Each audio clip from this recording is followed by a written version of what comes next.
హైదరాబాద్. ఈ పేరు వినగానే మన కళ్ళ ముందు కదిలేది చార్మినార్ అందాలు, బిర్యానీ ఘుమఘుమలు. కానీ ఈ నగరం యొక్క గతాన్ని గమనిస్తే ఇక్కడ ప్రపంచం ఊహించని అపారమైన సంపద దాగి ఉండేదనే విషయం మీకు తెలుసా?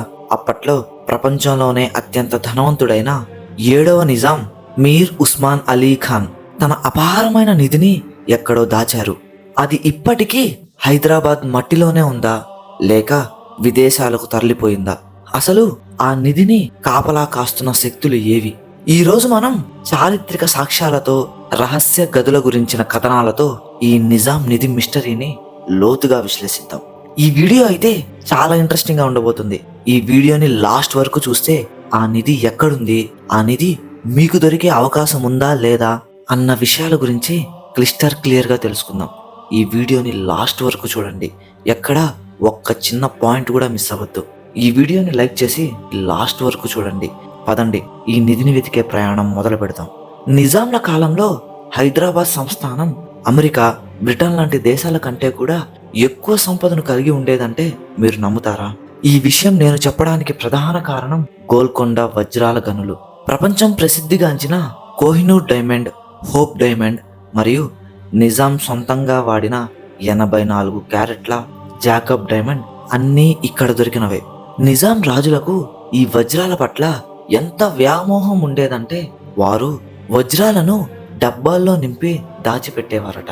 అయితే 1948లో హైదరాబాద్ సంస్థానం భారతదేశంలో విలీనమైన సమయంలో ఒక ఆశ్చర్యకరమైన విషయం వెలుగులోకి వచ్చింది. నిజాం ఖజానాలో ఉండాల్సిన టన్నుల కొద్దీ బంగారం, వజ్రాల మూటలు ఒక్కసారిగా మాయమైపోయాయి. ఇక్కడే అసలు ప్రశ్న మొదలవుతుంది. అంతటి భారీ సంపద రాత్రికి రాత్రే ఎక్కడికి వెళ్ళింది? ఈ విషయానికి సంబంధించిన ఒక బలమైన వాదన కూడా ఉంది. అదేంటంటే నిజాం రాజు తన సంపదను కింగ్ కోటి ప్యాలెస్ లోని రహస్య భూగర్భాల్లో దాచారని చరిత్రకారులు చెప్తారు. అప్పట్లో నిజాం రాజు కింగ్ కోటి ప్యాలెస్ లో ఒక పాత ట్రక్కును పార్క్ చేసి ఉండేవారట. ఆ ట్రక్కు కింద ఒక రహస్య దారి ఉండేదని, అది నేరుగా నిధి ఉన్న గదికి దారి తీస్తుందని ఒక టాక్ కూడా ఉంది. నిజాం మరణించే వరకు ఆ ట్రక్కును అక్కడ నుండి కదిలించనివ్వలేదట. ఆయన చనిపోయిన తర్వాత ఆ ట్రక్కును తీసి చూస్తే అక్కడ ఏమీ కనిపించలేదు. మరి ఆ నిధిని ముందే అక్కడి నుండి తరలించారా, లేక ఆ రహస్య దారిని ఎవరూ గుర్తించలేనంత పకడ్బందీగా నిర్మించారా అన్న విషయాలకి ఇప్పటికీ ఎవ్వరికీ సమాధానాలు తెలియవు. ఇక్కడ మరొక ఆసక్తికరమైన విషయం ఏంటంటే హైదరాబాద్ టు లండన్ కు ఉన్న కనెక్షన్.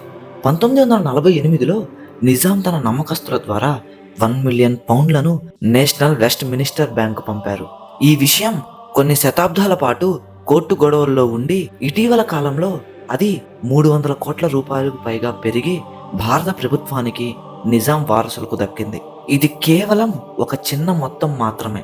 మరి మిగిలిన నిధి ఎక్కడ? చార్మినార్ నుండి గోల్కొండ కోట వరకు ఉన్నాయని చెప్పబడే రహస్య సొరంగాలు కేవలం రాజులు తప్పించుకోవడానికి మాత్రమే కాదు, నిధిని రహస్యంగా తరలించడానికి కూడా ఉపయోగించేవారనే బలమైన నమ్మకం కూడా ఉంది. ఇక్కడ మనం ఆలోచించాల్సిన మరో విషయం ఏంటంటే నిజాం ఆస్తిని కాపలా కాసే అర్జ్బేగీలు. వీరు నిజాంకి ఎంతో నమ్మకస్తులైన సేవకులు. వీరి కుటుంబాలు ఇప్పటికీ పాత బస్తీలోని కొన్ని ప్రాంతాల్లో నివసిస్తున్నాయి.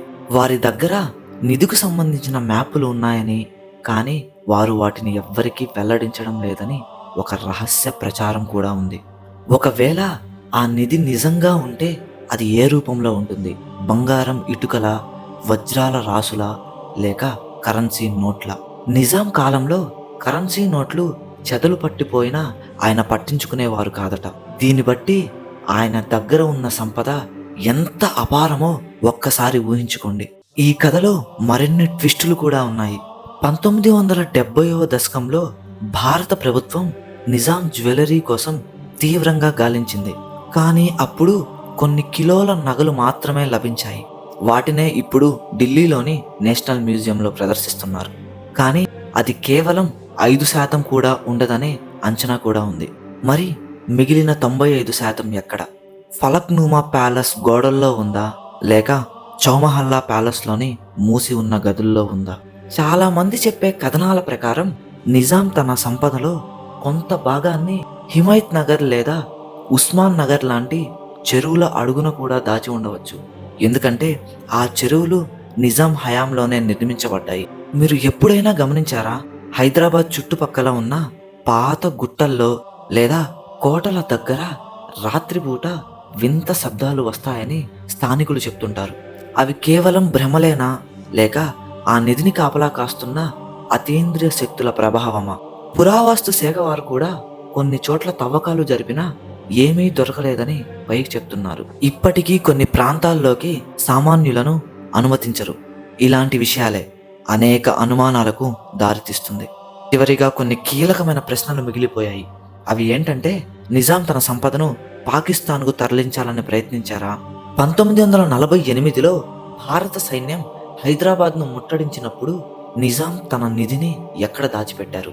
కింగ్ కోటి ప్యాలెస్లో ఉన్న ఆ రహస్య గది తాళాలు ఎవరి దగ్గర ఉన్నాయి? ఇప్పటికీ నిజాం వారసులు ఈ నిధి కోసం ఎందుకు పోరాడుతున్నారు? ఈ ప్రశ్నలకు సమాధానాలు ఇప్పటికీ ఎవ్వరికీ తెలియదు.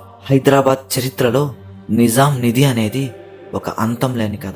అది భూమిలో ఉండవచ్చు, నీటిలో ఉండవచ్చు, లేదా ఎవరో దొంగలించి ఉండవచ్చు. కానీ ఈ నిధి గురించి విన్నప్పుడు కలిగే ఉత్కంఠ మాత్రం ఎప్పటికీ తగ్గదు. లక్షల కోట్ల విలువైన ఆ సంపద ఒకవేళ ఈ రోజు బయటపడితే మన దేశ ఆర్థిక వ్యవస్థ ఒక్కసారిగా మారిపోయే అవకాశం ఉంది. మరి ఈ అద్భుతమైన నిధి గురించి మీ అభిప్రాయం ఏంటి? ఆ నిధి ఇప్పటికీ హైదరాబాద్లోనే ఉందని మీరు నమ్ముతున్నారా? ఒకవేళ ఆ నిధికి సంబంధించిన ఆధారాలు మీకు దొరికితే మీరు మొదట ఎక్కడికి వెళ్తారు? ఈ నిధిని వెతకాలన్న ఆసక్తి మీలో ఉందా? మీ ఆలోచనలను కమెంట్ ద్వారా మాతో పంచుకోండి. ఇలాంటి మరిన్ని హిస్టారికల్ మిస్టరీ గురించి మీరు తెలుసుకోవాలంటే మన ఛానల్ని సబ్స్క్రైబ్ చేయండి. ఇంకొక ఇంట్రెస్టింగ్ అయిన మిస్టరీ కంటెంట్ వీడియోతో నెక్స్ట్ వీడియోలో కలుద్దాం.